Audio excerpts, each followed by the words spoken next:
Hello friends, welcome back to tails and feathers. உங்க பேர்ட்ஸோட nails வந்து ரொம்ப வளர்ந்து ஷார்ப்பா, அப்புறம் சம்டைம்ஸ் பறந்து போய் இடிச்சு சவுத்துல அடிச்சு கீழே விழுந்துரும். சம்டைம்ஸ் எதுனா இன்ஜுரி ஆயிடும். இதெல்லாம் அவாய்ட் பண்றதுக்கு நம்ம என்ன பண்ணணும்னா பேர்ட்ஸோட ஃபெதர்ஸை கரெக்டாக ட்ரிம் பண்ணணும். அதுக்கப்புறம் நெயில்ஸையும் நம்ம அப்பப்போ ப்ராப்பரா ட்ரிம் பண்ணி வச்சுக்கணும். இது எப்படி பண்ணணும் அப்படின்னு உங்களுக்கு ஒரு குழப்பமா இருக்கும். அதை பத்தின வீடியோ தான் இது. ஸோ நான் டீட்டெயிலாக இந்த வீடியோட நான் எல்லாமே சொல்லியிருக்கேன். இப்போ நம்ம பாருங்க, வாங்க இப்போ நம்ம வீடியோக்குள்ள போகலாம். ஷார்ப்பா இருக்கா?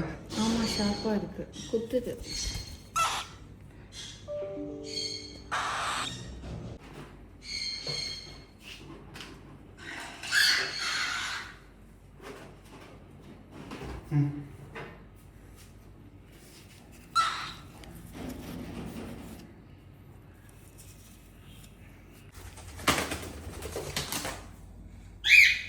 நான் உங்க பாரதி ராஜா.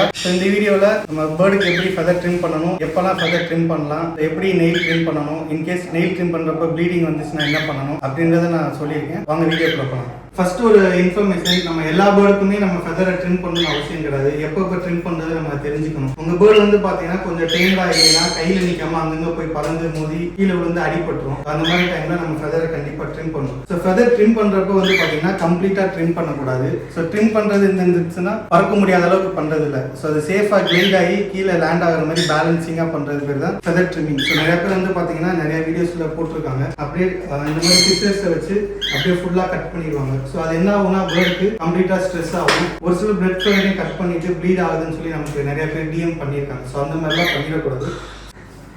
ஸோ இந்த ஃபெதர்ஸ் இருக்கு பாருங்க. ஸோ இதுதான் பேர்டோட ப்ராப்பரான ஃபெதர்ஸ். நீங்கள் இப்படி எடுத்து பார்த்தீங்கன்னா உங்களுக்கு கிளியராக தெரியும். ஸோ இதில் ஃபஸ்ட்டு இருக்கிற இந்த மூணுமே உங்களுக்கு நல்ல ஃப்ளைட் ஃபெதர்ஸு. இதை நம்ம எதுவுமே கட் பண்ணக்கூடாது. நிறைய பேர் எப்படி பண்ணுவாங்கன்னா நமக்கு வந்துட்டு ஃபஸ்ட்டு ஒரு 3 ஃபெதரை விட்டுட்டு உள்ளே இருக்கிறத அப்படியே கட் பண்ணுவாங்க. அப்படியும் பண்ணலாம். ஸோ வெட் கிளினிக்கில் வந்து பார்த்தீங்கன்னா ஒவ்வொரு ஃபெதர்லேயும் ஒன் சைடு மட்டும் கட் பண்ணுவாங்க. ஸோ நான் அது உங்களுக்கு எப்படிங்கிறத நான் இப்போ பண்ணி காமிக்கிறேன் பாருங்கள். ஸோ முடிஞ்ச அளவுக்கு கூட ஒருத்தவங்க இருந்தால் உங்களுக்கு பெட்டராக இருக்கும். அப்படி இல்லைன்னா நீங்களே கூட ட்ரை பண்ணுங்கள். ஸோ நீங்கள் கட் பண்ணுறப்போ வந்து பார்த்தீங்கன்னா இது வரைக்கும் தான் கட் பண்ணணும். இதுக்கு மேலே கட் பண்ணிங்கன்னா ப்ளீட் ஆகிடும்.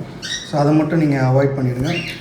ஸோ இந்த மாதிரி நீங்கள் கட் பண்ணுறதுக்கு கண்டிப்பாக 2 பேர் ஹெல்ப் உங்களுக்கு தேவைப்படும். 2 பேர் இருந்தால் தான் பண்ண முடியும். ஸோ இதை நான் இனிமேல் தான் பண்ணணும். ஸோ இது பார்த்திங்கன்னா இதுக்கு முன்னாடி பண்ணாமல் இருந்தது. ஸோ இது பார்த்திங்கன்னா இப்போ நம்ம ஃபெதர் ட்ரிம் பண்ணிட்டு. ஸோ இந்த மாதிரி பண்ணுறப்போ நமக்கு பேர்டு வந்து ரொம்ப ஹைட்டாகவோ லாங்காகவோ பறக்காது. ஓரளவுக்கு ஷார்ட் டிஸ்டன்ஸில் பறந்துட்டு சேஃபாக லேண்ட் ஆகிடும். ஸோ நீங்கள் வந்து வச்சுக்கலாம். ஏன்னா ரொம்ப கட் பண்ணோன்னா பேர்டும் பார்க்க அசிங்கமாக இருக்கும். ஸோ இதெல்லாமே நிறைய பேர் கட் பண்ணுவாங்க. ஸோ அப்படிலாம் பண்ணக்கூடாது. ஓகே, இப்போ நம்ம ஃபெதர்ஸ் ட்ரிம் பண்ணுறது எப்படின்னு பார்த்துட்டோம். நெக்ஸ்ட் வந்து நெயில்ஸ் எப்படி ட்ரிம் பண்ணணும் அப்படின்றத பார்க்கலாம். ஏன் நம்ம நெயில்ஸ் ட்ரிம் பண்ணணும் அப்படின்றதுக்கு ஒரு ரீசன் என்ன, நம்ம பேர்டு வந்து வீட்டில் சின்ன சின்ன பேபிஸ் ஹேண்டில் பண்ணுவாங்க. இல்லைன்னா நமக்கு ஸ்கின் வந்து ரொம்ப சாஃப்டாக இருக்கும், சென்சிட்டிவாக இருக்கும். அப்படி இருக்கப்போ பேர்டோட நெயில் சாஃப்ட் வந்துச்சுன்னா நம்ம சீக்கிரம் அந்த சின்ன சின்ன புண்ணெல்லாம் வந்துட்டு அந்த காயெல்லாம் இருக்கும். ஸோ அவாய்ட் பண்ணுறது தான் நம்ம வந்து பேர்ட்ஸோட நெயிலை நம்ம எப்பயுமே ட்ரிம் பண்ணி குரூம்டாக வச்சுக்கணும். ஸோ ட்ரிம் பண்ணுறப்ப நம்ம நார்மலாக இந்த மாதிரி நெயில் கட்டர்ஸ் யூஸ் பண்ணியும் பண்ணிக்கலாம். அதுக்கான கட்டர்ஸ் இருக்குது. பட் நான் யூஸ்லாம் வந்து பார்த்தீங்கன்னா எப்பவுமே இந்த மாதிரி நார்மல் நெயில் கட்டர் தான் யூஸ் பண்ணுவேன். ஸோ பேர்டோட நெயில்ஸில் வந்து பார்த்திங்கன்னா இந்த மாதிரி சின்ன ஷார்ப் எட்ஜஸ் இருக்கும். ஸோ சின்ன இந்த ஷார்ப் எட்ஜஸ் இருக்கும். ஸோ அதை மட்டும் லைட்டாக நீங்கள்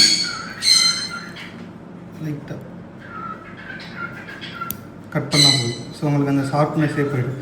இன்கேஸ் உங்கள்கிட்ட ஃபைல் இருக்குது அப்படின்னா அதை வச்சு ஃபைல் பண்ணால் கூட ஓகே.